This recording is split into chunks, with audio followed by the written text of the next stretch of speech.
ఎలా యేసు గాయములను పరికించి చూడు, గాయాలలోని వేలు తాకించి చూడు. సందేహమేలా, సంశయమదేలా, ఆ ముళ్ళ మకుటము నీకై ధరించెనే, నీ పాప శిక్షను తానే భరించెనే. ఆ ముళ్ళ మకుటము నీకై ధరించెనే, నీ పాప శిక్షను తానే భరించెనే. ప్రవహించు రక్తధార నీ కోసమే, కడుఘోర హింసలు పొందే నీ కోసమే.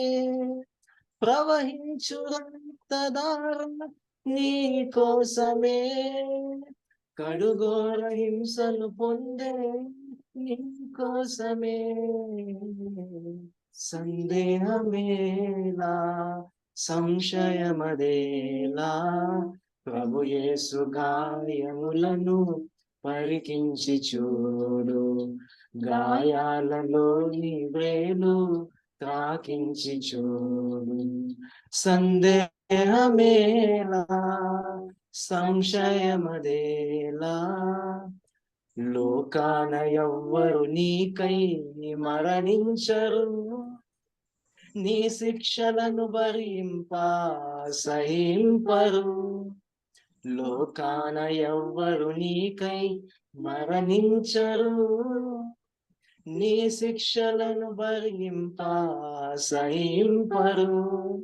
నీ తల్లి అయిన గాని నిన్ను మలుచునే, ఆ ప్రేమమూర్తి నిన్ను జాలునా. నీ తల్లి అయిన గాని నిన్ను మలుచునే, ఆ ప్రేమమూర్తి నిన్ను జాలునా. సందేహమేలా, సంశయమదేలా, ప్రభు యేసు గాయములను పరికించి చూడు, గాయాలలోని వ్రేలు తాకించి చూడు. సందేహమేలా, సంశయమదేలా, ఈ లోక భోగములను వీడజాలవా, సాతాను స్పందకమందే సంతసింతువా. ఈ లోక భోగములను వీడజాలవా, సాతాను బంధకమందే సంతసింతువా. యేసయ్య సహనము తోడా చలగాటమా, ఈనాడే రక్షణ దినము గ్రహించుమా. యేసయ్య సహనము తోడా చలగాటమా, ఈనాడే రక్షణ దినము గ్రహించుమా. సందేహమేలా, సంశయదేలా, ప్రభు యేసు గాయములను పరికించి చూడు, గాయాలలోని వ్రేలు త్రాకించి చూడు. సందేహమేలా, సంశయమదేలా. వన్నారు వందనాలయ్య. చక్కని పాట పాడి వినిపించినందుకు షారోన్ కుటుంబానికి సంఘం తరపున వందనాలు తెలియజేస్తున్నాను. ఈ సమయంలో ఎవరైతే బాప్తీసాలు తీసుకుంటున్నారో వారందరూ కూడా వారి యొక్క వీడియోలని ఆన్ చేసుకోవాల్సిందిగా మనం చేస్తున్నాను. కాంచన కానీ స్నేహ జేనస్ కి ఒక లైన్ దొరకలేదని చెప్తా అన్నాడు. నెట్వర్క్ ప్రాబ్లం ఉంది. నెట్వర్క్ తర్వాత జాయిన్ అవుతాం. సరే, మనం ನಾವು ಇದುವರೆಗೂ ಹೋದ ವಾರ ನಾವು ಶ್ರೇಷ್ಠವಾದಂತ ದೇವರ ವಾಕ್ಯವನ್ನು ಶಿವಪ್ರಸಾದ್ ಅನ್ನವರ ಮುಖಾಂತರ ನಾವು ಕೇಳಿದೀವಿ. ಇದು 2ನೇ ಕ್ಲಾಸು. ಅನ್ನೋರು ಸಿದ್ಧವಾಗಿದ್ದರು. ದಯವಿಟ್ಟು ನೀವೆಲ್ಲ ಏನೇನು ಹೇಳ್ತಾ ಇದ್ರು ಮುಖ್ಯವಾದಂತ ಪಾಯಿಂಟ್ಗಳು ನೀವು ಬರೆದಿಟ್ಕೊಂಡ್ರೆ ಒಳ್ಳೆಯದು. ಅದೇ ಸಮಯದಲ್ಲಿ ದೇವರ ವಾಕ್ಯವನ್ನು ಕೂಡ ಓದುವಾಗ ನೋಡುವಾಗ ಮತ್ತೆ ನಿಮಗೆ ಅರ್ಥ ಆಗುತ್ತದೆ. ಆಮೇಲೆ ಈ ವಿಡಿಯೋಸ್ ಅಪ್ಲೋಡ್ ಆಗುವಾಗ ನೀವು ಮತ್ತೊಂದು ಸತಿ ಅದು ಓಪನ್ ಮಾಡಿಕೊಂಡು ನೋಡಿದರೆ ಇನ್ನೂ ಚೆನ್ನಾಗಿ ನಿಮಗೆ ಅರ್ಥ ಆಗುತ್ತದೆ. ಅದಕ್ಕೋಸ್ಕರ ಈ ಸಮಯವನ್ನು ನಾವು ನಮ್ಮ ಮಧ್ಯೆ ಇರುವಂತಹ ಶಿವಪ್ರಸಾದನಕ್ಕೂ ನಾವು ಅವರು ಹೇಳುವಂತವರಾಗಿರ್ತಾರೆ. ದೇವರ ವಾಕ್ಯವನ್ನು ನೀವು ಜಾಗೃತಿಯಿಂದ ಕೇಳಬೇಕಾಗಿ ಕರ್ತನ ಹೆಸರಲ್ಲಿ ನಾನು ಹೇಳುವಂತವನಾಗಿ. Over to Shivaprasad. Thank you ಅಣ್ಣ. ಕಳೆದ ಸಾರಿ ದೀಕ್ಷಾ ಸ್ನಾನದ ವಿಷಯದಲ್ಲಿ ನಾವು 3 ಸಂಗತಿಗಳಲ್ಲಿ ಧ್ಯಾನ ಮಾಡ್ತಾ ಬಂದೆವು. ಬಾಪ್ತಿಸಮ್ ಎಂಬುದಾಗಿ ಹೇಳುವಾಗ preparation for the baptism, process of the baptism, progress after the baptism.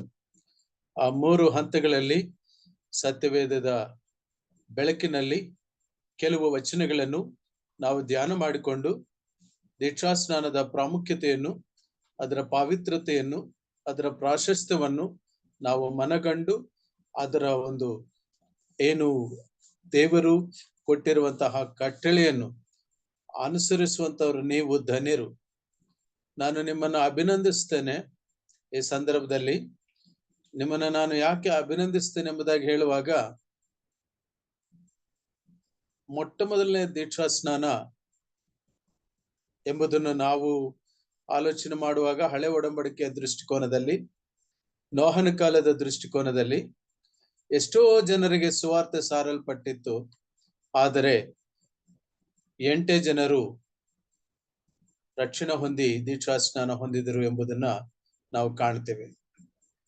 ಹಾಗೆ ಸುವಾರ್ತೆ ಅನೇಕ ಜನರಿಗೆ ತಲುಪಿಸಲ್ಪಟ್ಟಾಗ್ಯೂ ದೀಕ್ಷಾ ಸ್ನಾನ ತಗೊಂಡು ಕರ್ತನಾದ ಯೇಸು ಕ್ರಿಸ್ತನನ್ನು, ಆತ ನನ್ನ ರಕ್ಷಕನು, ನನ್ನ ವಿಮೋಚಕನು, ನನ್ನ ಕರ್ತನು ಎಂಬುದಾಗಿ ನೀವು ಮನಸ್ಸಿನಲ್ಲಿ ತೀರ್ಮಾನ ಮಾಡಿಕೊಂಡಿದ್ದೀರಲ್ಲ, ಅದು ದೇವರ ಮಹಾ ಕಾರ್ಯ.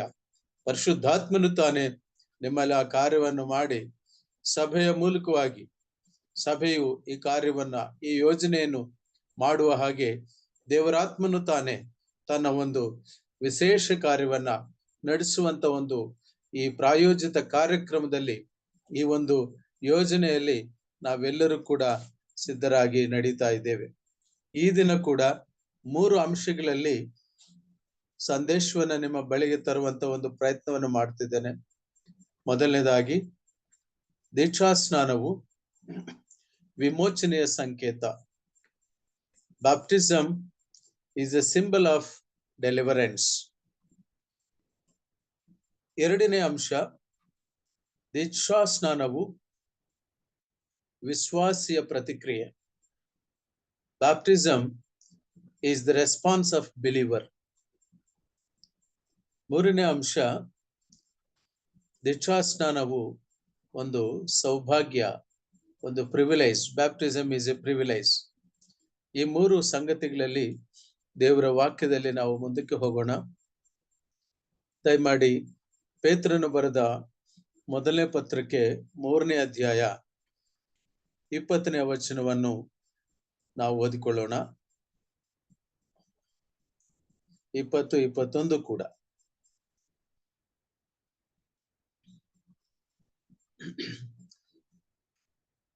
ಅಂದರೆ ಪೂರ್ವಕಾಲದಲ್ಲಿ ನೋಹನು ನಾವೆಯನ್ನು ಕಟ್ಟಿಸುತ್ತಿರಲು ದೇವರು ದೀರ್ಘಶಾಂತಿಯಿಂದ ಕಾದಿದ್ದಾಗ ಆತನಿಗೆ ಅವಿಧೇಯರಾಗಿದ್ದವರ ಬಳಿಗೆ ಹೋಗಿ ಸುವಾರ್ತೆಯನ್ನು ಸಾರಿದನು.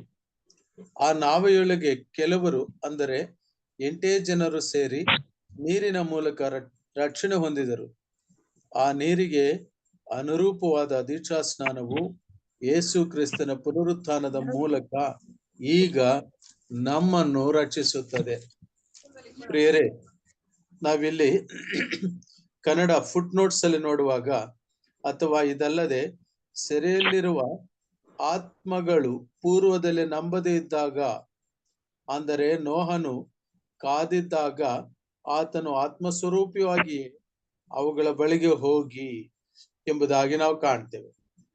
ಅಂದರೆ ನಂಬುವವರು, ನಂಬದೇ ಇರುವವರು, ನಂಬದೇ ಇರುವವರಿಗೂ ನಂಬುವವರಿಗೂ ಅವರನ್ನ ತಲುಪಿಸ್ಬೇಕಲ್ಲ. ಸುವಾರ್ತೆ ಅವರಿಗಾಗಿ ಸಾರಲ್ಪಡಬೇಕು. ಆ ಸುವಾರ್ತೆ ಸಾರಲ್ಪಡುವಂತ ಒಂದು ಸಂದರ್ಭದಲ್ಲಿ ಎಷ್ಟೋ ಜನರು ಸುವಾರ್ತೆಯನ್ನು ಕೇಳಿರಬಹುದು. ಆದರೆ ಆ ನಾವೆಯೊಳಗೆ ಕೇವಲ ಅಂದರೆ 8 ಜನರು ಸೇರಿ ನೀರಿನ ಮೂಲಕ రక్షణ ಹೊಂదిದ್ರು అన్న తెలుగులో వాక్యం చదవండి. పూర్వము నోహు దినాల్లో ఓడ సిద్ధపరచుచుండగా వినబడుతుందనా? అవును. అవిధేయులైన వారి యొద్దకు అనగా చెరలో ఉన్న ఆత్మల యొద్దకు ఆయన ఆత్మరూపుగానే వెళ్ళి వారికి ప్రకటించిన. ఆ ఓడలో కొందరు అనగా 8 మంది నీటి ద్వారా రక్షణ పొందిరి. దానికి సాదృశ్యమైన బాప్తీసము ఇప్పుడు మిమ్మల్ని రక్షించుచున్నది. అదేదనగా శరీర మాలిన్యము తీసివేయట కాదు గాని యేసు క్రీస్తు పునరుద్ధాన మూలముగా దేవుని విషయము నిర్మలమైన మనస్సాక్షినిచ్చి ప్రత్యుత్తరమే. చాలండి. ఇక్కడ మనం ಗಮನಿಸಿనట్లయితే ಆತ್ಮ ಮೂಲಕಂಗ ಅಂದ್ರೆ ದೇವರ ಆತ್ಮನ ಮೂಲಕವಾಗಿ ಹೇಗೋ ವಚನಗಳು, ಹೇಗೋ ವಾಕ್ಯಗಳು ನಮ್ಮ ಒಳಗಡೆ ಬೀಳುತ್ತವೆ. ಆಗ ಒಂದು ಕಡೆ ನಾವೇನು ಕಟ್ಟುತ್ತಿದ್ದನು ನೋಡಿ, ಆದಿಕಾಂಡ 6ನೇ ಅಧ್ಯಾಯ 8ನೇ ವಚನದಲ್ಲಿ ನಾವು ನೋಹನು ಹೇಗೆ ದೇವರ ದೃಷ್ಟಿಯಲ್ಲಿ ದಯ ಹೊಂದಿದನು ಎಂಬುದನ್ನು, ಆ ಸಂದರ್ಭ ಯಾವ ರೀತಿಯ ಸಂದರ್ಭ ಇತ್ತು, ಆ ಕಾಲ ಹೇಗಿದೆಯೋ ಈ ಕಾಲವೂ ಹಾಗೆ ಇದೆ, ಆ ಸಂದರ್ಭ ಹೇಗಿದೆಯೋ ಈ ಸಂದರ್ಭವೂ ಹಾಗೆ ಇದೆ. ಅದಕ್ಕೆ ಯೇಸು ಸ್ವಾಮಿ ಹೇಳಿದ್ದು, ಕರ್ತನಾದ ಯೇಸು ಕ್ರಿಸ್ತನ ಬರುವ ದಿನಗಳಲ್ಲಿ ನೋಹನ ದಿನಗಳಂತಿರ್ತವೆ. ಜಲ ಪ್ರಳಯ ಬರೋದಕ್ಕಿಂತ ಮುಂಚೆ ಜನರು ಎಂತ ಒಂದು ವಿಚಿತ್ರವಾದಂತ ಒಂದು ಐಷಾರಾಮ ಜೀವನದಲ್ಲಿ ತೊಡಗಿದ್ರು. ಆ ಸಂಗತಿ ನಾವು ಇಲ್ಲಿ ಕಾಣ್ತೇವೆ. ಮನುಷ್ಯರ ಕೆಟ್ಟತನವು ಭೂಮಿಯ ಮೇಲೆ ಹೆಚ್ಚಾಗಿರುವುದನ್ನು, ಅವರು ಹೃದಯದಲ್ಲಿ ಯೋಚಿಸುವುದೆಲ್ಲವೂ ಯಾವಾಗಲೂ ಬರೀ ಕೆಟ್ಟದ್ದಾಗಿರುವುದನ್ನು ಯೆಹೋವನು ನೋಡಿ ತಾನು ಭೂಮಿಯ ಮೇಲೆ ಮನುಷ್ಯರನ್ನು ಉಂಟು ಮಾಡೋದಕ್ಕೆ ಪಶ್ಚಾತ್ತಾಪ ಪಟ್ಟು ತನ್ನ ಹೃದಯದಲ್ಲಿ ನೊಂದುಕೊಂಡನು. ಮತ್ತು ಯೆಹೋವನು, ನಾನು ಸೃಷ್ಟಿಸಿದ ಮನುಷ್ಯ ಜಾತಿಯನ್ನು ಭೂಮಿಯ ಮೇಲಿನಿಂದ ಅಳಿಸಿಬಿಡುವೆನು, ಅದನ್ನು ಉಂಟು ಮಾಡೋದಕ್ಕೆ ನನ್ನಲ್ಲಿ ಪಶ್ಚಾತ್ತಾಪ ಹುಟ್ಟಿತು, ಮನುಷ್ಯರೊಂದಿಗೆ ಸಕಲ ಮೃಗ ಕ್ರಿಮಿ ಪಕ್ಷಿಗಳನ್ನು ಅಳಿಸಿಬಿಡುವೆನು ಅಂದುಕೊಂಡನು. ಆದರೆ ನೋಹನಿಗೆ ಯೆಹೋವನ ದಯವು ದೊರಕಿತು. ಪೇತ್ರನು ಅದೇ ಸಂಗತಿಯನ್ನು ಇಲ್ಲಿ ಎತ್ತಿ ಬರೆಯುತ್ತಾ, ನೋಹನಿಗೆ ದಯ ದೊರಕಿತು, ನೋಹನು ಸೆರೆಯಲ್ಲಿರುವ ಆತ್ಮಗಳನ್ನು ಸಂಧಿಸಿದನು, ನೋಹನು ಶುಭವಾರ್ತೆಯನ್ನು ಸಾರಿದನು, ನೋಹನು ಬರುವಂತ ನ್ಯಾಯ ತೀರ್ಪಿನ ಕುರಿತು ಹೇಳಿದನು, ನೋಹನು ಆತನ ಒಂದು ಸುವಾರ್ತೆ, ಆತನ ಒಂದು ಫಲಿತಾಂಶವಾಗಿ ಸಿಂಗಲ್ ಡಿಜಿಟ್ 8 ಜನರು ಆ ಹಡಗಿನೊಳಗೆ ರಕ್ಷಣೆ ಹೊಂದಿದ್ದರೆಂಬುದನ್ನು ನಾವು ನೋಡ್ತೀವಿ. ಆಗಿನ ಪರಿಸ್ಥಿತಿಗಳು ಗಮನಿಸುವಾಗ ಮನುಷ್ಯರಲ್ಲಿ ಹುಟ್ಟುವ ಊಹೆಯೆಲ್ಲವೂ ಕೆಟ್ಟದಾಗಿತ್ತು. ಅಪೋಹಗಳು, ಆ ರೀತಿಯ ಕೆಟ್ಟ ಚಿಂತನೆಗಳು, ಕೆಟ್ಟ ಆಲೋಚನೆಗಳು, ಕೆಟ್ಟ ಮಾರ್ಗಗಳು ತುಂಬಿ ಹೋಗಿತ್ತು. ಆ ಕಾಲದಲ್ಲಿ ದೇವರ ಹೃದಯವು ನೊಂದು ಹೋಗಿತ್ತು, ಪಶ್ಚಾತ್ತಾಪ ಪಟ್ಟಿತ್ತು. ನಾನ್ಯಾಕೆ ಸೃಷ್ಟಿ ಮಾಡಿದೆ ಈ ಮಾನವನನ್ನು, ನಾನ್ಯಾಕೆ ಸೃಷ್ಟಿ ಮಾಡಿದೆ ಈ ಪಶು ಪಕ್ಷಿ ಈ ಕ್ರಿಮಿಕೀಟಗಳನ್ನ, ನಾನು ಸಂಹರಿಸಿ ಬಿಡುವನು ಅಂದಾಗ ನೋಹ ಒಬ್ಬನಿಗೆ ದಯ ದೊರಕಿತು. ಆ ನೋಹನ ಸುವಾರ್ತೆ ಮೂಲಕವಾಗಿ 8 ಜನರು ದೀಕ್ಷಾ ಸ್ನಾನ ತೆಗೆದುಕೊಳ್ಳುವ ಹಾಗೆ ಆ ಹಡಗಿನಲ್ಲಿ, ಆ ನಾವೆಯಲ್ಲಿ ಅವರು ನೀರಿನ ಮೂಲಕ 8 ಜನರು ಸೇರಿ ನೀರಿನ ಮೂಲಕ ರಕ್ಷಣೆ ಹೊಂದಿದರು. ಆ ನೀರಿಗೆ ಅನುರೂಪವಾದ ದೀಕ್ಷಾ ಸ್ನಾನವು, ಸಾದೃಶ್ಯವಾದ ದೀಕ್ಷಾ ಸ್ನಾನವು ಈಗ ವಿಧೇಯರಾಗಿ ನೀವು ತಗೊಳ್ತಾ ಇದ್ದೀರಿ. What A great privilege! ಇದು ಎಂತಹ ಪ್ರಮುಖ ಸಂಗತಿ. ಹಾಗಾಗಿ ಆ ವಿಮೋಚನೆ ಎಷ್ಟು ದೊಡ್ಡದು. ಆತನು ಆ 8 ಜನರನ್ನ ಆ ವಿಸ್ತೃತವಾದಂತ ಜಗತ್ತಿನಲ್ಲಿ, ಆ ಕಾಲದ ಆ ವಿಸ್ತೃತವಾದಂತ ಪ್ರಜಾನೀಕದಲ್ಲಿ, ಅಷ್ಟು ಜನ ಪ್ರಜೆಗಳಲ್ಲಿ, ಜನರಲ್ಲಿ ಧನ್ಯರಾಗಿರುವವರು. ಅವರ ಮೂಲಕ ಮತ್ತೆ ಪ್ರಪಂಚವು ಎಷ್ಟೋ ಬೆಳೆಯಿತು. ಅದು ನಂತರದ ಸಂಗತಿ. ಆದರೆ ದೇವರ ಯೋಜನೆಯಲ್ಲಿ ದಯ ಹೊಂದಿದವರು ಈ ಒಂದು ಭಾಗ್ಯಕ್ಕೆ ಪಾತ್ರರಾಗುವರು. ಅದರಿಂದ ಆ ವಿಮೋಚನಾ ಕ್ರಯಧನವು ಎಷ್ಟು ದೊಡ್ಡದು. ಬನ್ನಿ ನಾವು ದೇವರ ವಾಕ್ಯದಲ್ಲಿ ಕೆಲವು ಸಂಗತಿಗಳನ್ನು ನೋಡೋಣ. ವಿಮೋಚನೆಯ ಪ್ರಾಮುಖ್ಯತೆ. ದೀಕ್ಷಾಸ್ನಾನಕ್ಕಿಂತ ಮುಂಚೆ ನೀನು ವಿಮೋಚಿಸಲ್ಪಟ್ಟಿದ್ದೀಯ. ನಿನ್ನ ವಿಮೋಚನೆ ಕರ್ತನಾದ ಯೇಸು ಕ್ರಿಸ್ತನ ಅಮೂಲ್ಯವಾದ ರಕ್ತ, ಪರಿಶುದ್ಧವಾದ ರಕ್ತ, ಪರಿಪೂರ್ಣವಾದ ರಕ್ತ, ಕೊನೆಯ ರಕ್ತದ ಹನಿವರೆಗೂ ಚಿಮ್ಮಿದ ಆ ರಕ್ತದಿಂದ ಆ ಹೊಂದಿರುವ ಬಿಡುಗಡೆ, ಆ ವಿಮೋಚನೆ ಬಹುದೊಡ್ಡದು ಪ್ರಿಯರೇ. ಆ ವಿಮೋಚನಾ ಕಾರ್ಯದ ಸಂಗತಿಯನ್ನು ನಾವು ನೋಡುವಾಗ ಮೊದಲ ಕೊಲಸ್ದವರು ಬರೆದ ಕೊಲಸ್ದವರ ಪತ್ರಿಕೆ 1ನೇ ಅಧ್ಯಾಯ 13ನೇ ವಚನ. ಕೊಲಸ್ಸ 1:13-14 దయమాడి ನೋಡಿ. చూద్దాం కొలస్సీలకు రాసిన పత్రిక. మన విమోచన ఎంత గొప్పది అని మనం అక్కడ గమనిస్తున్నాం. ఆయన మనలను అంధకార సంబంధమైన అధికారముల నుండి విడుదల చేసి తాను ప్రేమించిన తన కుమారుని యొక్క రాజ్య నివాసులుగా చేశాను. ఆ కుమారుని యందు మనకు విమోచనము అనగా ಪಾಪಕ್ಷಮಾಪಣ ಕలుಗುచున్నది. ಆ ಕುಮಾರನಲ್ಲಿ, ಕರ್ತನಾದ ಯೇಸು ಕ್ರಿಸ್ತನಲ್ಲಿ ನಮಗೆ ವಿಮೋಚನೆ ಆಯ್ತು ಪ್ರಿಯರೇ. ಪ್ರಿಯ ಸಹೋದರ ಸಹೋದರಿ, ಈ ವಿಮೋಚನೆಯ ಕ್ರಯಧನ ಎಷ್ಟು ದೊಡ್ಡದು. ಆ ಕಾಲದಲ್ಲಿ ನೋಹನಿಗೆ ದಯ ದೊರಕಿತು. ಆ ಕಾಲದಲ್ಲಿ ಅನುರೂಪವಾದ ದೀಕ್ಷಾಸ್ನಾನಕ್ಕೆ ಅನುರೂಪವಾದದ್ದು ಕರ್ತನಾದ ಯೇಸು ಕ್ರಿಸ್ತನ ಪುನರುತ್ಥಾನ ಎಂಬುದಾಗಿ ಅಪೊಸ್ತಲನಾದ ಪೇತ್ರನು ಲಿಂಕ್ ಮಾಡಿ ನಮ್ಗೆ ಇದರ ಮಹತ್ವವನ್ನ ಆತ್ಮನ ಮೂಲಕವಾಗಿ ತಿಳಿಸ್ತಿದ್ದಾನೆ. ಏನೆಂಬುದಾಗಿ ಹೇಳುವಾಗ, ಆ ಕಾಲದಲ್ಲಿ ಆತನಿಗೆ ದಯ ದೊರಕಿತು, ಆದರೆ ಈ ಕಾಲಕ್ಕೆ ಬಂದಾಗ ಎಫೆಸದವರು ಬರೆದ ಪತ್ರಿಕೆ 2ನೇ ಅಧ್ಯಾಯದಲ್ಲಿ ನಾವು ನೋಡುವಾಗ, ಅಪರಾಧಗಳ ದೆಸೆಯಿಂದಲೂ, 1ನೇ ವಚನ, ಪಾಪದ ದೆಸೆಯಿಂದಲೂ ಸತ್ತವರಾಗಿದ್ದ ನಮ್ಮನ್ನು ಕ್ರಿಸ್ತನೊಂದಿಗೆ ಬದುಕಿಸಿದನು. ನಾವು ಅಪರಾಧಕ್ಕೆ, ಪಾಪಕ್ಕೆ ಎಂತ ಶಕ್ತಿ ಇದೆ ಅಂದ್ರೆ ಮನುಷ್ಯನನ್ನ ಅಡಗಿಸ್ಬಿಡ್ತದೆ, ಸಾಯಿಸಿಬಿಡ್ತದೆ. ಮಾರಣಾಂತಿಕವಾಗಿರುವಂತಹದ್ದು ಪಾಪವು. ಪಾಪದ ಸಂಬಳ ಮರಣ ಎಂಬುದಾಗಿ ದೇವರ ವಾಕ್ಯ ಹೇಳುತ್ತದೆ. ಅಂತಹ ಒಂದು ಸ್ಥಿತಿನಲ್ಲಿರುವಾಗ ಕರುಣಾನಿಧಿ ಆಗಿರುವಂತಹ ದೇವರು ಕರ್ತನಲ್ಲಿ ಪ್ರಿಯರೇ, ನಮ್ಮ ಕರ್ತನಾದ ಯೇಸು ಕ್ರಿಸ್ತನು ತನ್ನ ಸ್ವರಕ್ತವನ್ನೇ ಚೆಲ್ಲಿದನು. ಯಾಕೆಂಬುದಾಗಿ ಹೇಳುವಾಗ, ಆತನು ನಮ್ಮನ್ನು ವಿಮೋಚಿಸಬೇಕೆಂಬುದಾಗಿ. ಆ ವಿಮೋಚನೆಯ ಭಾಗ್ಯ ಪಡೆದಿರುವವರು ಧನ್ಯರು.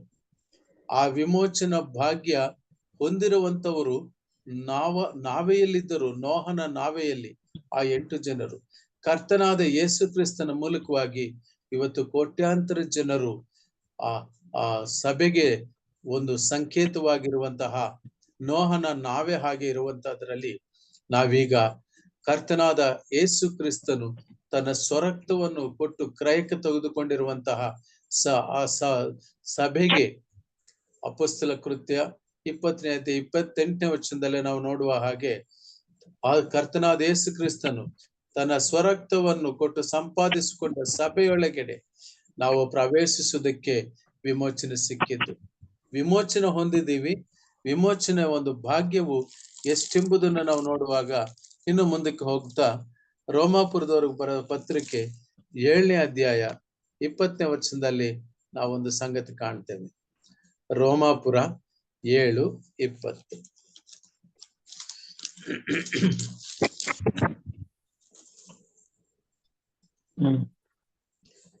ಮಾಡಬಾರದೆನ್ನುವ ಕೆಲಸವನ್ನು ನಾನು ಮಾಡಿದರೆ ಅದನ್ನು ಮಾಡಿದವನು ಇನ್ನು ನಾನಲ್ಲ, ನನ್ನಲ್ಲಿ ನೆಲೆಗೊಂಡಿರುವ ಪಾಪವೇ ಅದನ್ನು ಮಾಡಿತು. ಹೀಗಿರಲಾಗಿ ಒಳ್ಳೆಯದನ್ನು ಮಾಡಬೇಕೆಂದಿರುವ ನನಗೆ ಕೆಟ್ಟದ್ದೇ ಸಿದ್ಧವಾಗಿದೆ ಎಂಬ ನಿಯಮ ನನಗೆ ಕಾಣಬರುತ್ತದೆ. ಅಂತರಾತ್ಮದೊಳಗೆ ದೇವರ ನಿಯಮದಲ್ಲಿ ಆನಂದ ಪಡುವನಾಗಿದ್ದೇನೆ, ಆದರೆ ನನ್ನ ಅಂಗಳದಲ್ಲಿ ಬೇರೊಂದು ನಿಯಮ ಉಂಟೆಂದು ನೋಡುತ್ತೇನೆ. ಪ್ರಿಯರೇ, ಈ ಮಾತನ್ನ ಹೇಳುತ್ತಿರೋರು ಸಾಮಾನ್ಯ ವ್ಯಕ್ತಿ ಅಲ್ಲ, ಯಾರೋ ಒಬ್ಬ ವಿಜ್ಞಾನಿ ಅಲ್ಲ, ಅಥವಾ ಯಾರೋ ಒಬ್ಬ ಡ್ರೈವರು ಅಥವಾ ಇನ್ಯಾರೋ ಕಂಡಕ್ಟರ್ ಅಥವಾ ಯಾರು ಡ್ಯೂಟಿ ಮಾಡುವಂತವ್ರಲ್ಲ. Iron man of the new testament. ಅಪೊಸ್ತಲನಾದ ಪೌಲ ತನ್ನ ಪ್ರಥಮ ಪ್ರಯಾಣದಲ್ಲಿ, ಸುವಾರ್ತೆಯ ಪ್ರಯಾಣದಲ್ಲಿ ಆತ ತನ್ನ ಒಂದು ಏನು ಆ ಜೀವನದ ಕೆಲವು ಸಂಗತಿಗಳನ್ನ ಹೇಳುತ್ತಾ ಎಷ್ಟು ಕ್ಲಿಷ್ಟಕರವಾದಂತ ಒಂದು ಸ್ಥಿತಿ ಎಂಬುದನ್ನ ತನ್ನಲ್ಲೇ ತಾನ ಹೇಳ್ಕೊಳ್ಳುತ್ತಾ, ಅಯ್ಯೋ ಇಂಥ ದುರವಸ್ಥೆಯಲ್ಲಿ ಬಿದ್ದ ಮನುಷ್ಯನು, 24ನೇ ವಚನದಲ್ಲಿ ಕೂಡ ನಾವು ಮಾತು ಕಾಣ್ತೇವೆ, ಅಯ್ಯೋ ನಾನು ಎಂಥ ದುರವಸ್ಥೆಯಲ್ಲಿ ಬಿದ್ದ ಮನುಷ್ಯನು, ಇಂಥ ಮರಣಕ್ಕೆ ಒಳಗಾದ ಈ ದೇಹದಿಂದ ನನ್ನನ್ನು ಬಿಡಿಸುವವರು ಯಾರು? That's not the cry of only Apostle Paul, but it is the cry of every human being on the earth.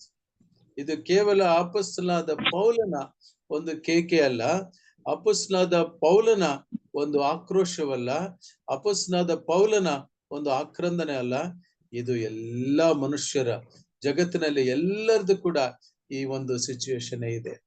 ಅಲ್ಲಿ ಒಂದು ಸಂಘ 21ನೇ ವಚನದ ಕೊನೆ ಭಾಗದಲ್ಲಿ, 22ನೇ ವಚನದಲ್ಲಿ ಪ್ರಾರಂಭದಲ್ಲಿ, 22ನೇ ವಚನದ ಮಧ್ಯಭಾಗದಲ್ಲಿ ಒಂದು ಪದ ನೀವೆಲ್ಲರೂ ಗಮನಿಸಿ ನೋಡ್ಬೇಕಂತ ನಾನು ನಿಮ್ಮನ್ನು ಕೇಳ್ಕೊಳ್ತೇನೆ. 22ನೇ ವಚನದ ಮಧ್ಯಭಾಗ చదువుతారా అన్న? అంతరంగ పురుషుని బట్టి దేవుని ధర్మశాస్త్రమందు నేను ఆనందించుచున్నాను, కానీ నేను ఒక నియమము నా అవయములలో ఉన్నట్టు నాకు కనబడుచున్నది. అది నాకు కావాల్సిన పదం, వేరొక నియమం. ఇంగ్లీష్ బైబిల్లో it is written as different law, separate law కాదు, ఇట్స్ ఎ డిఫరెంట్ లా, వేరొక నియమం. ఈ వేరొక నియమానికి వేరు ఎక్కడి నుంచి పుట్టింది? ఈ వేరొక నియమానికి ಇದರ ಬೇರು ಎಲ್ಲಿ ಪ್ರಾರಂಭವಾಯಿತು? ಪ್ರಿಯ ಯವನ ಸಹೋದರ ಸಹೋದರಿಯನ್ನ ಕೇಳ್ತಾ ಇದ್ದೀನಿ ನಾನು, ನಿಮಗೇನಾದ್ರೂ ಜ್ಞಾಪಕ ಇದ್ರೆ ಹೇಳ್ತೀರಾ? ಎಲ್ಲಿ ಈ ಬೇರೊಂದು ನಿಯಮದ ಬೇರು ಎಲ್ಲಿಂದ? ಇದು ನಾವು ಚೆನ್ನಾಗಿ ಅರ್ಥ ಮಾಡ್ಕೋಬೇಕು. ದೀಕ್ಷಾ ಸ್ನಾನಕ್ಕೆ ಹೋಗೋದಕ್ಕಿಂತ ಮುಂಚೆ ವಿಮೋಚನೆ, ಪಾಪ ಮತ್ತು ವಿಮೋಚನೆ, ಈ ಪದಗಳ ಗ್ರಹಿಕೆ ನಮಗೆ బహಳ ముఖ్య, చాలా ముఖ్యం మనకు ఈ మాటలు. చూడండి, గమనించండి. వేరొక నియమము, డిఫరెంట్ లా, ఎక్కడ ప్రారంభమైంది చెప్తారు ఎవరైనా? సరే, టైము కొద్దిగా ఉంది కాబట్టి నేనే చెప్తాను. ఆది కాండంలో ప్రారంభమైంది. ఆది కాండంలో ఉన్న మొదటి మనిషి ఎవరు? ఆదాము. ఆదాము. ఆదాము ఏమి తిన్నాడు? పండు తిన్నాడు, దేవుడు తినవద్దని. ఆదాము, మనం ఇట్లా ఆలోచన చేస్తాం, స్పష్టంగా అర్థం చేసుకోవడానికి మనం ఈ రకంగా ఆలోచన చేస్తాం. ఒకవేళ ఆదాము ఆ చెట్టు యొక్క ఆ బెరడు తినిన మనకు ఈ రోజు ఈ ಪ್ರಾಪ್ತ ఉండేది ಕಾದು. ಆ ಮರದ ಎಲೆಯನ್ನು ತಿಂದಿದ್ದರೆ ಒಂದು ವೇಳೆ ನಮಗೆ ಈ ಒಂದು ಕಷ್ಟ ಇರ್ತಿರ್ಲಿಲ್ಲ. ಅಂತರಂಗದಲ್ಲಿ ಒಳಗಡೆ ಒಳ್ಳೇದನ್ನು ಮಾಡ್ಬೇಕಂತ ಇದೆ, ಆದ್ರೆ ಒಳ್ಳೇದು ಮಾಡೋದಕ್ಕೆ ನನ್ನ ಕೈಯಿಂದ ಆಗ್ತಿಲ್ಲ, ಅಂತದ್ದು ನಾನು ಮಾಡಿದ್ರೆ ನನ್ನಲ್ಲಿರುವ ಪಾಪವೇ ಮಾಡ್ತಾ ಇದೆ. ಅದು ಬೇರೊಂದು ನಿಯಮ, ಆ ನಿಯಮ ಅಲ್ಲಿ ಬೇರೂರಿಕೊಂಡಿದೆ. ಇವತ್ತು ಜನರು ಇದನ್ನ ಸರಿಯಾಗಿ ಅರ್ಥ ಮಾಡಿಕೊಳ್ಳದಿರುವುದರಿಂದ ಅನೇಕ ರೀತಿಯ ಸಂಗತಿಗಳು ನಾವು ನಡೆಯುತ್ತಿರುವಂತದ್ದು ಕಾಣ್ತೇವೆ. ಆದಾಮನು ಮರದ ಚೆಕ್ಕನ್ನು ತಿಂದಲಿಲ್ಲ, ಎಲೆಯನ್ನು ತಿಂದಿಲ್ಲ, ಕೊಂಬೆಯನ್ನು ತಿಂದಿಲ್ಲ, ರೆಂಬೆಯನ್ನು ತಿಂದಿಲ್ಲ, ಹಣ್ಣನ್ನು ತಿಂದನು. ಆ ಹಣ್ಣಿನೊಳಗೆ ಏನಿತ್ತು? ಆ ಹಣ್ಣಿನೊಳಗೆ ಬೀಜ ಇತ್ತು. ಆ ಬೀಜ ಅದು ಆ ನಿಯಮ. ಅದಕ್ಕೆ ನಾವು ಕನ್ನಡದಲ್ಲಿ ಒಂದು ಮಾತು ಹೇಳ್ತೀವಿ, ಪಾಪೋಹಂ ಪಾಪ ಕರ್ಮಃ. ಪಾಪ ಮಾಡಿ ಪಾಪಿ ಆಗ್ತಿಲ್ಲ ಮನುಷ್ಯ, ಪಾಪ ಮಾಡುವ ಸ್ವಭಾವ, ಪಾಪ ಮಾಡುವ ನಿಯಮ ಆಗಲಿಂದ ಬಂದಿತ್ತು. ಆ ಬೇರೊಂದು ನಿಯಮ, ಅದರಿಂದಲೇ ಕೂಗಾಡ್ತಿರೋದು ಪೌಲನು, ಅಯ್ಯೋ ಇದು ನನಗೆ ಈ ತರ ನಿಯಮ, ಒಳ್ಳೆಯದನ್ನು ಮಾಡಬೇಕಂದ್ರೂ ನನ್ನ ಕೈಲಿ ಆಗ್ತಿಲ್ಲ, ಕೆಟ್ಟದ್ದನ್ನೇ ಮಾಡ್ಲಿಕ್ಕೆ ನನ್ನ ಮನಸ್ಸು ಹೋಗುತ್ತೆ, ಆಗ ಮಾಡುವುದು ನನ್ನಿಂದ ನಾನು 18ನೇ ವಚನದಲ್ಲಿ ಕಾಣ್ತೇವೆ, ನನ್ನಲ್ಲಿ ಅಂದರೆ ನನ್ನ ಶರೀರಾಧೀನ ಸ್ವಭಾವದಲ್ಲಿ ಒಳ್ಳೇದೇನೋ ವಾಸವಾಗಿಲ್ಲವೆಂದು ನನಗೆ ತಿಳಿದದೆ. ಒಳ್ಳೆಯದನ್ನು ಮಾಡುವುದಕ್ಕೆ ನನಗೇನೋ ಮನಸ್ಸುಂಟು. ಎಲ್ಲರಿಗೂ ಮನಸ್ಸುಂಟು ಒಳ್ಳೆಯದನ್ನು ಮಾಡ್ಲಿಕ್ಕೆ, ಆದರೆ ಅದನ್ನು ಮಾಡುವುದು ನನ್ನಿಂದ ಆಗದು. ನಾನು ಮೆಚ್ಚುವ ಒಳ್ಳೆಯ ಕಾರ್ಯವನ್ನು ಮಾಡದೆ ಮೆಚ್ಚದಿರುವ ಕೆಟ್ಟ ಕಾರ್ಯವನ್ನೇ ಮಾಡೋನಾಗಿದ್ದೇನೆ. ಮಾಡಬಾರದೆನ್ನುವ ಕೆಲಸವನ್ನು ನಾನು ಮಾಡಿದರೆ ಅದನ್ನು ಮಾಡಿದವನು ಇನ್ನು ನಾನಲ್ಲ. There is some power of sin operating in the first man. ಮೊದಲನೆಯ ಮಾನವನು ಆದಾಮನು ತಪ್ಪಿ ಹೋದಾಗ ಅವಿಧೇಯತ್ವವೇ ಪಾಪವು, ಆ ಬೀಜ ಬಿದ್ದಾಗ ಆ ನಿಯಮ ಅದು ಹಾಗೇ ಮುಂದುವರಿಯಿತು. ಬನ್ನಿ ಇದಕ್ಕೆ ಪ್ರತ್ಯುತ್ತರವನ್ನು ನಾವು ಕಾಣ್ತೇವೆ ರೋಮಾಪುರ 8ನೇ ಅಧ್ಯಾಯ 2ನೇ ವಚನದಲ್ಲಿ. క్రీస్తు యేసునందు జీవమిచ్చు ఆత్మ యొక్క నియమము పాప మరణంలో నియమము నుండి నన్ను విడిపించాను. ದೇವರಿಗೆ ಸ್ತೋತ್ರ. ದೇವರಿಗೆ ನಾವು ಸ್ತೋತ್ರ ಮಾಡ್ತೇವೆ. ನೀವು ಈ 5 ಜನ ದೀಕ್ಷಾ ಸ್ನಾನ ತಗೊಂಡಿರೋರಿಗೆ ನಿಮಗೆ ಈ ಅನುಭವ ಆಗಿದೆ. ದೇವರಿಗೆ ಸ್ತೋತ್ರ ಮಾಡ್ತೇನೆ. ಯಾಕೆಂಬುದಾಗಿ ಹೇಳುವಾಗ ಆದ್ದರಿಂದ ಕ್ರಿಸ್ತ ಯೇಸುವಿನಲ್ಲಿರುವವರಿಗೆ ಅಪರಾಧ ನಿರ್ಣಯವಿಗಿಲ್ಲವೇ ಇಲ್ಲ. ಯಾಕಂದರೆ ಜೀವವನ್ನುಂಟು ಮಾಡುವ ಪವಿತ್ರಾತ್ಮನಿಂದಾದ ನಿಯಮವು ನಿನ್ನನ್ನು ಪಾಪ ಮರಣಗಳಿಗೆ ಕಾರಣವಾದ ನಿಯಮದಿಂದ ಯೇಸುವಿನ ಮೂಲಕ ಬಿಡಿಸಿತು. ಯೇಸು ಕ್ರಿಸ್ತನ ಮೂಲಕ ವಿಮೋಚನೆ ಸಿಕ್ಕಿತು. ಅದಕ್ಕೆ ನಾನು ಫಸ್ಟ್ ಸಬ್ ಟೈಟಲ್ ಕೊಟ್ಟಿದ್ದು baptism is A symbol of deliverance.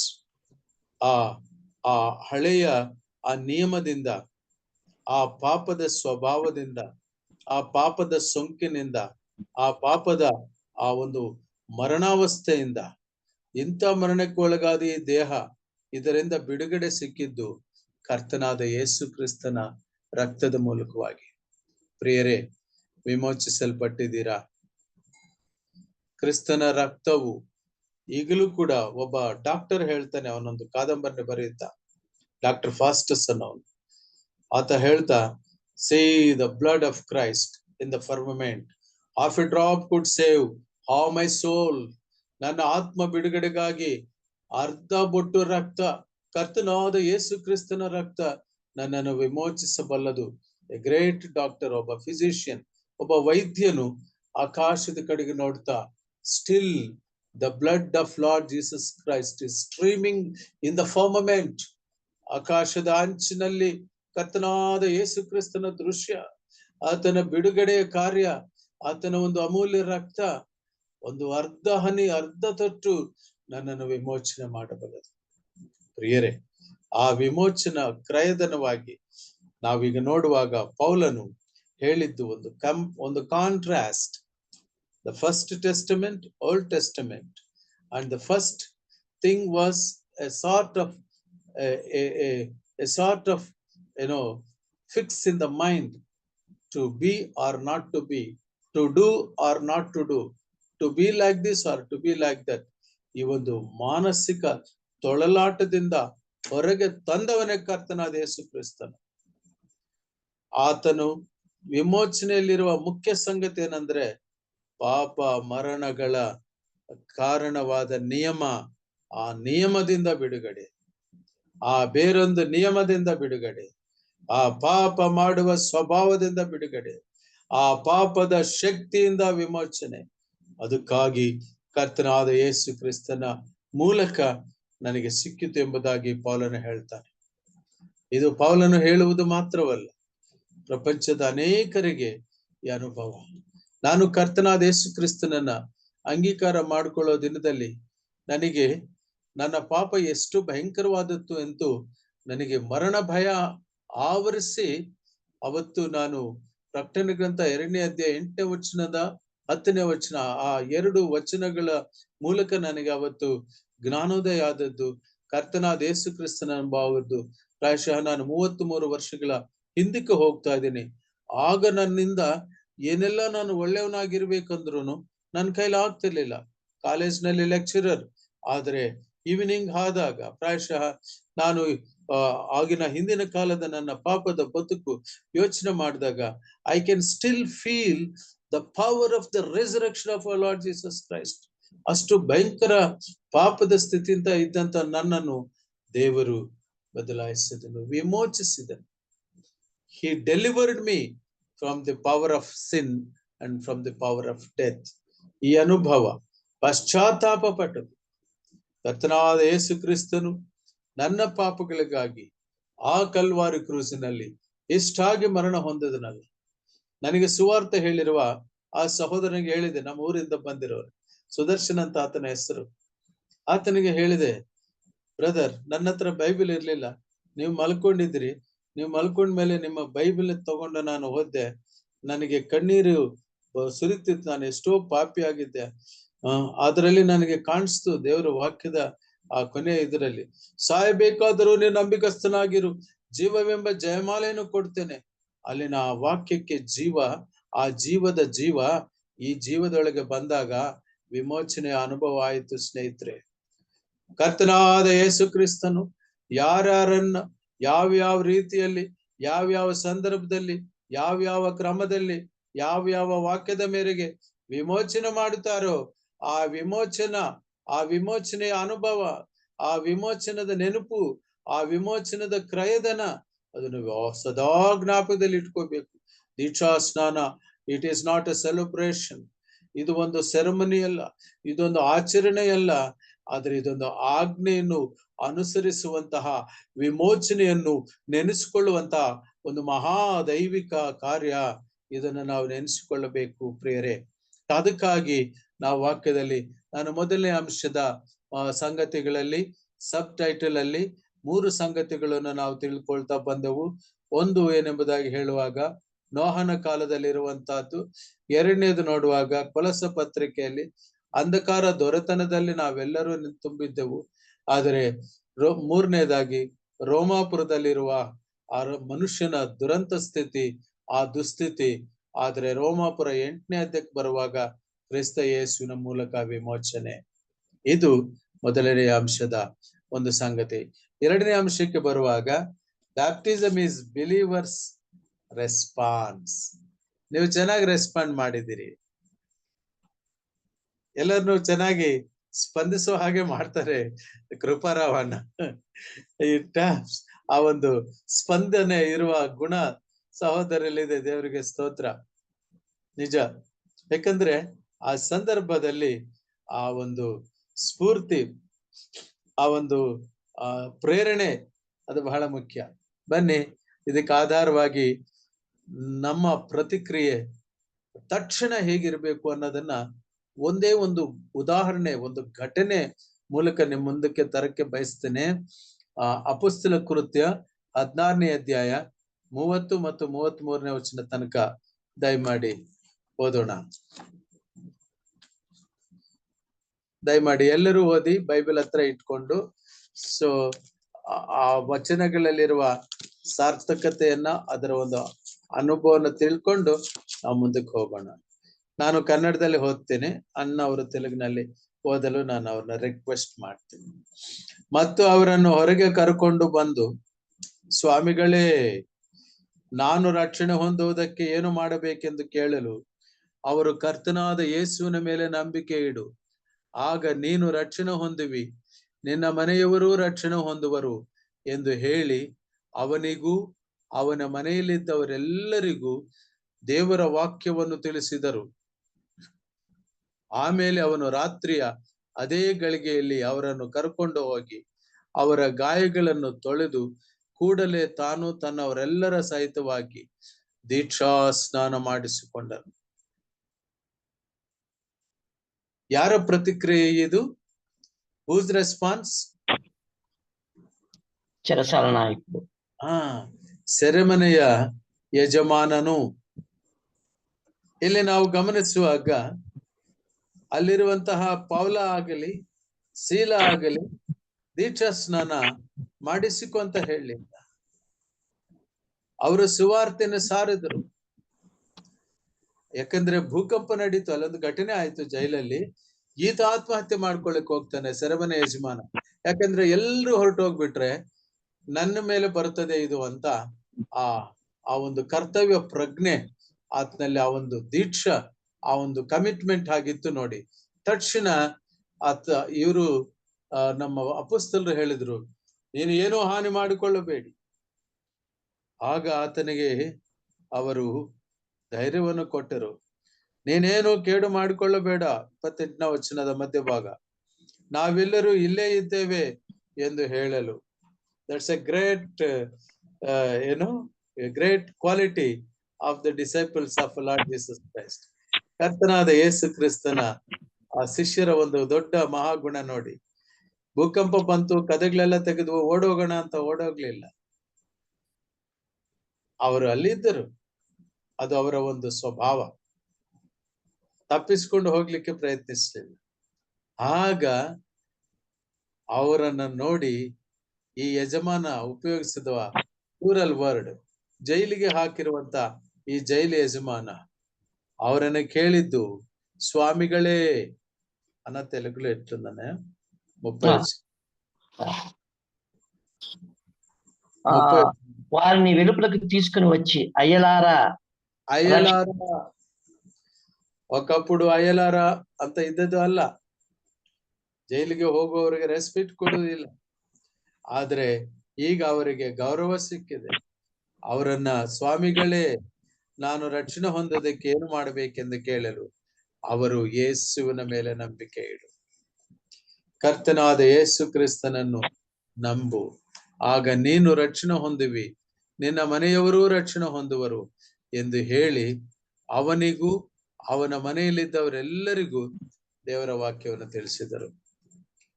ಆಮೇಲೆ ಅವನು ರಾತ್ರಿ ಅದೇ ಗಳಿಗೆಯಲ್ಲಿ ಅವರನ್ನು ಕರ್ಕೊಂಡು ಹೋಗಿ ಅವರ ಗಾಯಗಳನ್ನು ತೊಳೆದು ಕೂಡಲೇ ತಾನು ತನ್ನವರೆಲ್ಲರ ಸಹಿತವಾಗಿ, ಅಯ್ಯ ನನಗೆ ದೀಕ್ಷಾ ಸ್ನಾನ ಮಾಡಿಸಿಕೊಟ್ಟರು. ಫಿಲಿಪ್ಪನು ಕೂಡ ಹಾಗೆ ನಪುಂಸಕನಿಗೆ, ಅದೇ ನಾವು ಅಪೊಸ್ತಲ ಕೃತ್ಯಗಳಲ್ಲಿ ಕಾಣ್ತೇವೆ, ಈಗೋ ನೀರು, ನನಗೆ ದೀಕ್ಷಾ ಸ್ನಾನ ಕೊಡ್ಲಿಕ್ಕೆ ನನಗೇನು ಅಡ್ಡಿ. So that is the response. ಪರಿಶುದ್ಧಾತ್ಮನೇ ಆ ಒಂದು ಮನದಾಳದಿಂದ, ಮನಸ್ಸಿನ ಒಳಗಡೆಯಿಂದ ಆ ರಿಕ್ವೆಸ್ಟ್, ಆ ಬೇಡಿಕೆಯನ್ನ ಸಹೋದರರಿಗೆ ಹೇಳುವ ಹಾಗೆ ದೇವರಾತ್ಮನು ಪ್ರೇರೇಪಿಸ್ತಾನೆ. ಅದಕ್ಕಾಗಿ ನೀವು ಧನ್ಯರು. ಅನೇಕರಿಗೆ ಸುವಾರ್ಥ ಸಾರಲ್ಪಟ್ಟಿದ್ದು ನೀವು ಕೆಲವರು ಈಗ ದೀಕ್ಷಾ ಸ್ನಾನ ತಗೊಳ್ಳಕ್ಕೆ ಸಿದ್ಧರಾಗಿರುವ ನೀವು ವಿಮೋಚನೆಯ ಪ್ರಾಮುಖ್ಯತೆ ಮತ್ತು ಅದಕ್ಕೆ ಪ್ರತಿಕ್ರಿಯೆ, ಸರಿಯಾದ ಪ್ರತಿಕ್ರಿಯೆ ನೀವು ನೀಡಿದಿರಿ. ಇನ್ನು ಪ್ರತಿಕ್ರಿಯೆ ಕೊಡುವವರು ಸಾಲಿನಲ್ಲಿರಬಹುದು. ಅವರವರ ಕಾಲಘಟ್ಟದಲ್ಲಿ, ಅವರವರ ಕಾಲಾಂತರದಲ್ಲಿ ಅವರು ಬಂದು ಸೇರೋರು ಇರ್ತಾರೆ. ಎರಡನೇ ಅಂಶ ನಾವಲ್ಲಿ ಮುಗಿಸ್ತಾ ಇದ್ದೀವಿ. ಮೂರನೇದಾಗಿ ಬಂದಾಗ, ಬ್ಯಾಪ್ಟಿಸಮ್ ಇಸ್ ಎ ಪ್ರಿವಿಲೈಸ್. ಇದು ಒಂದು ಶ್ರೇಷ್ಠ ಭಾಗ್ಯ, ಸೌಭಾಗ್ಯ. ಹೇಗೆ ಎಂಬುದಾಗಿ ನಾವು ನೋಡುವಾಗ 7 ಅಂಶಗಳನ್ನು ನಾವು ಕಾಣ್ತೇವೆ. ಆ 7 ಅಂಶಗಳು, 7 ಆ ಧನ್ಯತೆಗಳು, 7 ಭಾಗ್ಯಗಳು ದೀಕ್ಷಾ ಸ್ನಾನ ಹೊಂದಿಕೊಳ್ಳುವ ನಿಮಗೆ ಅವು ಸಿಗುವಂತವಾಗಿವೆ. ಅವು ಅನುಸರಿಸುವುದರೆ ಅದು ದೊಡ್ಡ ಭಾಗ್ಯ, ಅದು ದೊಡ್ಡ ಸೌಭಾಗ್ಯ. ಈಗಿರುವ ಎಲ್ಲಾ ಭಾಗ್ಯಗಳಿಗಿಂತ ದೊಡ್ಡ ಭಾಗ್ಯ. ಏಕೆಂಬುದಾಗಿ ಹೇಳುವಾಗ ಅದು ಕರ್ತನಾದ ಯೇಸು ಕ್ರಿಸ್ತನ್ ನೀಡುವ ಭಾಗ್ಯ. ನೋಡ್ರಿ ದಯಮಾಡಿ ಅಪೊಸ್ತಲ ಕೃತ್ಯ 2ನೇ ಅಧ್ಯಾಯ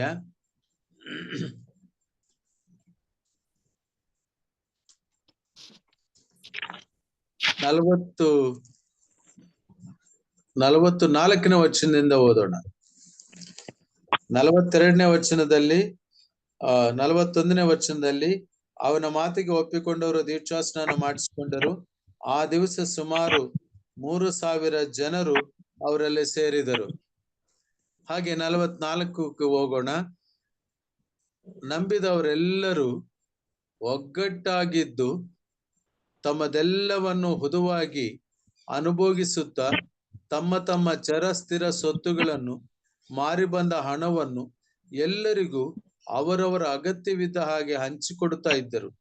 ಅವರು ದಿನಾಲು ಏಕಮನಸ್ಸಿನಿಂದ ದೇವಾಲಯದಲ್ಲಿ ಕೂಡುತ್ತಾ ಮನೆ ಮನೆಗಳಲ್ಲಿ ರೊಟ್ಟಿ ಮುರಿದು ಉಲ್ಲಾಸದಿಂದಲೂ ಸರಳ ಹೃದಯದಿಂದಲೂ ಊಟ ಮಾಡುತ್ತಾ ಇದ್ದರು.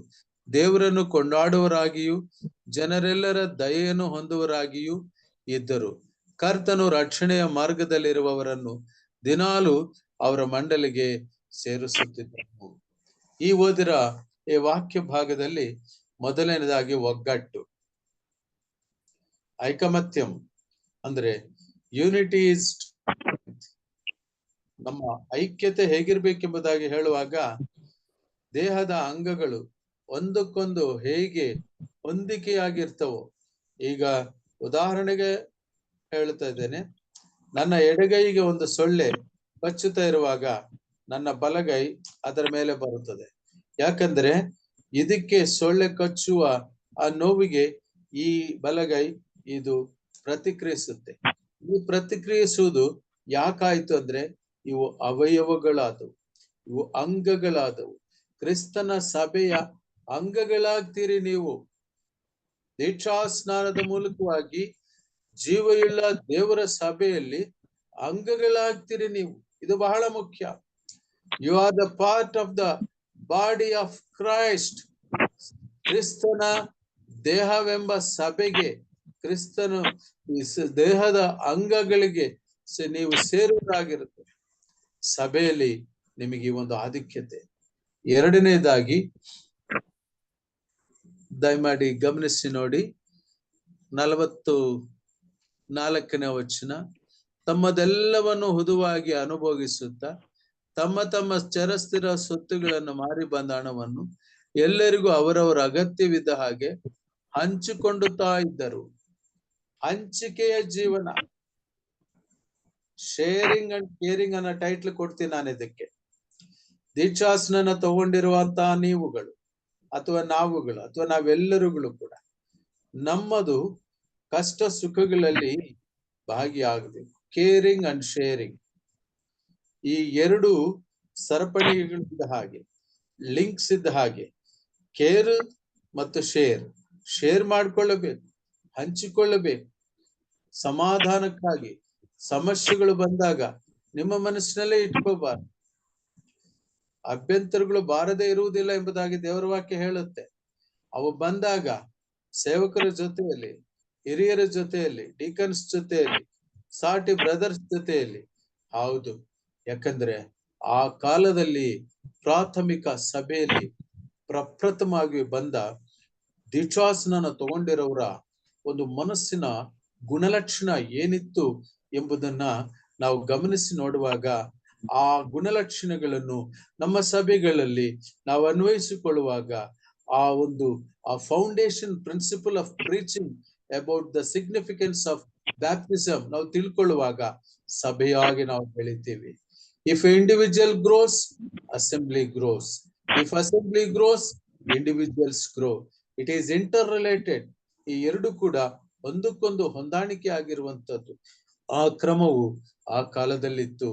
ಅವರು ಒಬ್ಬರೊಬ್ಬರು ಕೇರ್ ಮಾಡ್ತಾ ಇದ್ದರು, ಶೇರ್ ಮಾಡ್ತಾ ಇದ್ರು. ಅದರ ಜೊತೆಗೆ ಅವರಲ್ಲಿ ಪ್ರೇಯಿಂಗ್ ನೋಡಿ. ಮುಂದಕ್ಕೆ ಹೋಗ್ತಾ ಇದ್ದೀನಿ. ಕೇರಿಂಗ್, ಶೇರಿಂಗ್ ಒಂದು, ಕೇರಿಂಗ್ ಒಂದು. ಮತ್ತು 4ನೇ ಅಂಶ, ದಿನಾಲು ಏಕ ಮನಸ್ಸಿನಿಂದ ದೇವಾಲಯದಲ್ಲಿ ಕೂಡುತ್ತಾ. ದೀಕ್ಷಾಸ್ನಾನ ಹೊಂದಿರುವಂತ ನಾವು ಕರ್ತನಲ್ಲಿ ಪ್ರಿಯರೇ, ದೇವಾಲಯಕ್ಕೆ ಬರುವಾಗ ಹೇಗೆ ಬರಬೇಕು? ದೇವರ ಸನ್ನಿಧಿಗೆ ಪ್ರತಿ ಭಾನುವಾರವೂ ನಾವು ಹಾಜರಾಗಬೇಕು. ಯಾಕಂದ್ರೆ ಅಲ್ಲಿ ಕರ್ತನ ನಮಗಿಂತ ಮುಂಚಿತವಾಗಿ ಅಥವಾ ಆ ಸಮಯಕ್ಕೆ ಸರಿಯಾಗಿ ಬಂದಿರ್ತಾನೆ. ನಾವು ಅಲ್ಲಿ ಇರ್ಬೇಕು. ಪ್ರಸಂಗಿ ಗ್ರಂಥ 5ನೇ ಅಧ್ಯಾಯ 1ನೇ ವಚನವನ್ನ ದಯಮಾಡಿ ನೋಡಿ. ಪ್ರಸಂಗಿ ಗ್ರಂಥ 5ನೇ ಅಧ್ಯಾಯ 1ನೇ ವಚನವನ್ನು. ದೇವಸ್ಥಾನಕ್ಕೆ ಹೋಗುವಾಗ ನಿನ್ನ ಹೆಜ್ಜೆಯನ್ನು ಗಮನಿಸು.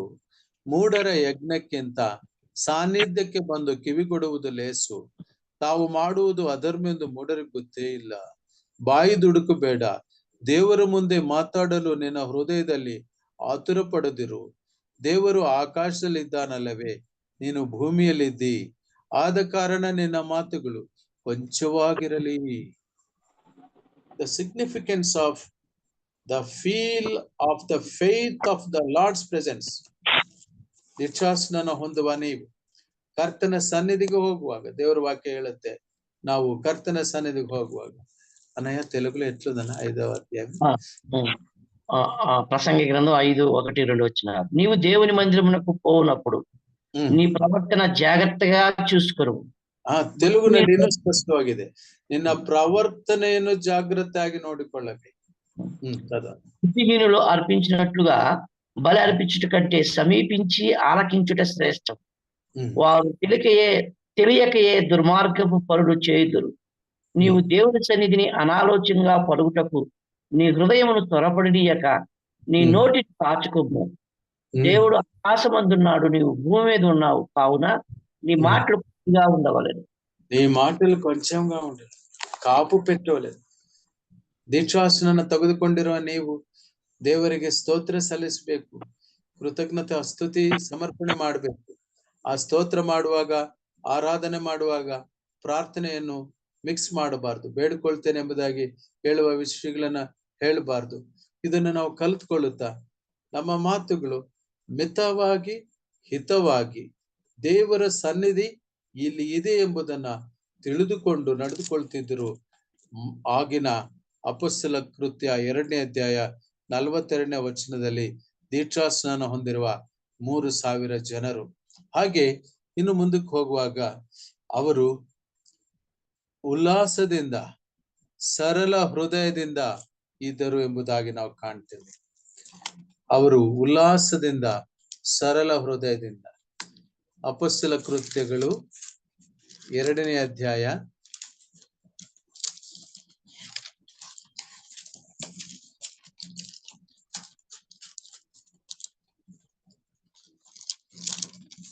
45ನೇ ವಚನ ಅನ್ಸುತ್ತೆ, ಅದನ್ನು ಸ್ವಲ್ಪ ಧ್ಯಾನಿಸೋಣ.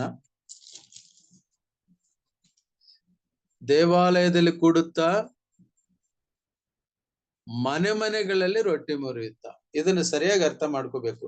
ಅದಕ್ಕೆ ನಾನು ನಿಮಗೆ ಇದು ಮಾಡುತ್ತಿರುವಂತದ್ದು. ಕಾಟೇಜ್ ಮೀಟಿಂಗ್ಸ್ ಅಂದ್ರೆ ಒಂದು ಕಡೆ ಒಂದು ಮನೆಯಲ್ಲಿ ಒಂದು ವೇಳೆ ಅಲ್ಲಿ ಅವರನ್ನು ಬಲಪಡಿಸ್ಬೇಕಾಗ್ತಿತ್ತು. ಅಲ್ಲಿ ಹೋಗಿ ಕೂಡುತ್ತಾ ಉಲ್ಲಾಸವಾಗಿ ಸರಳ ಹೃದಯದಿಂದಲೂ ಊಟ ಮಾಡುತ್ತಾ ಇದ್ದರು. ಇದು ಸಹವಾಸದ ಸಂಕೇತ, ಊಟ ತೃಪ್ತಿಯ ಸಂಕೇತ. ಒಟ್ಟಿಗೆ ಕೂತು ಊಟ ಮಾಡುವಾಗ ಇರುವ ಸಂತೋಷ ಅದು ಸರಳ ಹೃದಯದಿಂದ, ಸಿಂಪಲ್ ಹಾರ್ಟ್, ಸರಳ ಹೃದಯದಿಂದಲೂ ಉಲ್ಲಾಸದಿಂದಲೂ. The very philosophy of meeting together as a church and in the cottage meetings, ಅದರ ಒಂದು ವಿಧಾನ, ಆ ಮೆಥಡ್, ಆ ಪ್ರೊಸೀಜರ್ ಆ ಕಾಲದಲ್ಲಿ ಹೇಗೆ ಅನುಸರಿಸ್ತಿದ್ರು ಎಂಬುದನ್ನ ನಾವು ಗಮನಿಸಿ ನೋಡುವಾಗ ಪ್ರಿಯರೇ, ದಟ್ಸ್ ಅ ಫೌಂಡೇಶನ್. ಆಗಿನ ಆ ಅಪೊಸ್ತಲ ಬೋಧನೆಯನ್ನು ಕೇಳುವುದರಲ್ಲಿಯೂ, ರೊಟ್ಟಿ ಮುರಿಯುವುದರಲ್ಲಿಯೂ, ಅನ್ಯೋನ್ಯತೆಯಲ್ಲಿಯೂ, ಪ್ರಾರ್ಥನೆಯಲ್ಲಿಯೂ ನಿರತವಾಗಿರುವಂತ ಆ 4 ಟೇಬಲ್ಗಳು ಇರುವ 4 ಕಾಲುಗಳ ಹಾಗೆ ಇರುವ ಇವು ನಮಗೆ ಬಹಳ ಮುಖ್ಯ. ಇದರಲ್ಲಿ ನಾವು ಗಮನಿಸುವಾಗ ನಾವು with plain heart, without any ಒಳಗಡೆ ಒಂದು ಹೊರಗಡೆ ಒಂದು ಅನ್ನೋ ಭಾವನೆ ಅಲ್ಲದಲ್ಲೇ ನೇರವಾಗಿ ಸ್ಪಂದಿಸ್ತಕ್ಕಂಥ ಮಾತಾಡುವಂತ ಸ್ವಾಭಾವಿಕ ಗುಣಲಕ್ಷಣ. ಮತ್ತು ಇನ್ನೊಂದು ಅಂಶ, ದೇವರನ್ನು ಕೊಂಡಾಡುವರಾಗಿಯೂ. ಅವ್ ಯಾವಾಗ ಮಾತಾಡಿದ್ರು ನಮ್ಮ ಮಾತುಗಳಲ್ಲಿ ಒಂದಷ್ಟು ಸಂಗತಿ ಬರಬೇಕು. ಕರ್ತನಾದ ಯೇಸು ಕ್ರಿಸ್ತನ ಎಷ್ಟು ಒಳ್ಳೆಯವನು, ದೇವರು ಎಷ್ಟು ದೊಡ್ಡ ಕಾರ್ಯ ಮಾಡಿದಾನೆ ನನ್ನ ಜೀವನದಲ್ಲಿ. ಯಾವಾಗ್ಲೂ ಕಷ್ಟಗಳೇ ಹೇಳ್ಬಾರ್ದು, ಯಾವಾಗ್ಲೂ ನಷ್ಟಗಳೇ ಹೇಳ್ಬಾರ್ದು, ಯಾವಾಗ್ಲೂ ಬಾಧೆಗಳೇ ಹೇಳ್ಬಾರ್ದು, ಯಾವಾಗ್ಲೂ ನೋವುಗಳೇ ಹೇಳ್ಬಾರ್ದು. ಹಾಗಾಗಿ ಉಪಕಾರ ಸ್ತುತಿ ಮಾಡ್ಬೇಕು. ಜಿಹ್ವಾ ಫಲವನ್ನು, ಬಾಹ್ಯ ಫಲವನ್ನು ಸ್ವಾಮಿ ನಮಗೆ ಎಷ್ಟೋ ಉಪಕಾರಗಳು ಮಾಡಿರ್ತಾರೆ. ಮಾಡಿಲ್ವಾ? ರಕ್ಷಣೆ ಹೊಂದಿದ ದಿನದಿಂದ ಈ ದಿನದವರೆಗೂ ನನ್ನನ್ನು ದೇವರು ಕೈ ಬಿಡಲಿಲ್ಲ. ಕರ್ತನು ವಾಕ್ಯದ ಮೂಲಕವಾಗಿ ಬಲಪಡಿಸ್ತಾ ಆತನನ್ನು ಸ್ತುತಿಸಬೇಕು. ಬೆಳಿಗ್ಗೆ ಎದ್ದಾಗ ನಾವು ಏನು ಚಟುವಟಿಕೆ ಮಾಡ್ಲಿಕ್ಕೆ ಹೋಗುವಂತವರಲ್ಲ, ವಾಕ್ಯವು ನಮಗೆ ಆ ದಿನ ನಾವು ಏನನ್ನ ಮಾಡಬೇಕು, ಹೇಗೆ ಇರಬೇಕೆಂದು ನಮಗೆ ವಾಕ್ಯ ಬೋಧಿಸುವ ಹಾಗೆ ವಾಕ್ಯ ಧ್ಯಾನ ಮಾಡಬೇಕು. ಕ್ವೈಟ್ ಟೈಮ್, ಮೌನ ಧ್ಯಾನ ಮಾಡಬೇಕು, ಪ್ರೇಯರ್, ದೇವರ ಸನ್ನಿಧಿಯಲ್ಲಿ.